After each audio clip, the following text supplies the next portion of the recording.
Go ahead, Jacqui. Thanks, Jen. We've been told for a long time that some cyber attacks would likely precede an invasion. So if it turns out that Russia is behind what happened today, or is, I guess how I should phrase it is there work being done quickly to figure out if Russia is behind what happened today so that sanctions can be imposed before there is bloodshed?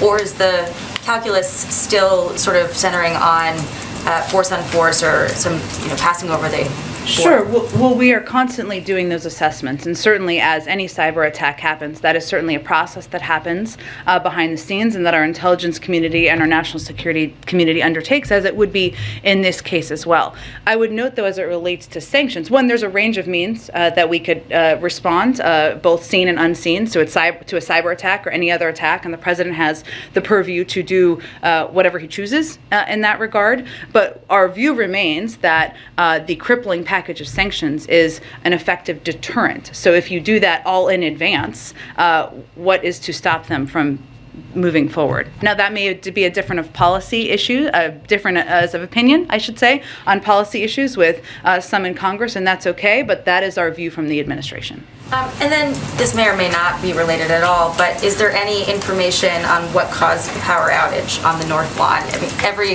TV network lost power at the same time during the It was a very president's inconvenient time, I will just note for all of you and for us. I don't have any assessment of that, no, or yes. And Go then ahead. does the White House view Ukraine giving up on NATO aspirations as a possible off-ramp?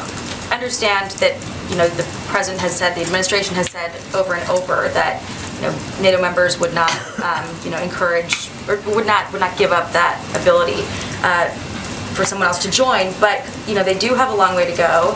And now that there's all of this concern that if there was a member, if they did become members, it could potentially trigger Article 5. Is there any discussion among NATO allies about how significant it would be if Zelensky were to make that offer himself?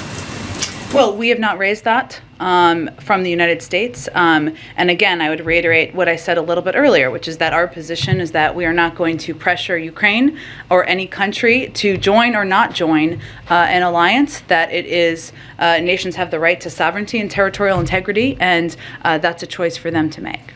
Why is the administration encouraging Americans who are evacuating or fleeing through Poland to bring proof of COVID-19 vaccination? As I understand it, Poland does not require that. So is there going to be a shift in messaging for Americans who are trying to get out through Poland? I would check with the State Department on that. I'm happy to follow up for you on your behalf as well. Go ahead.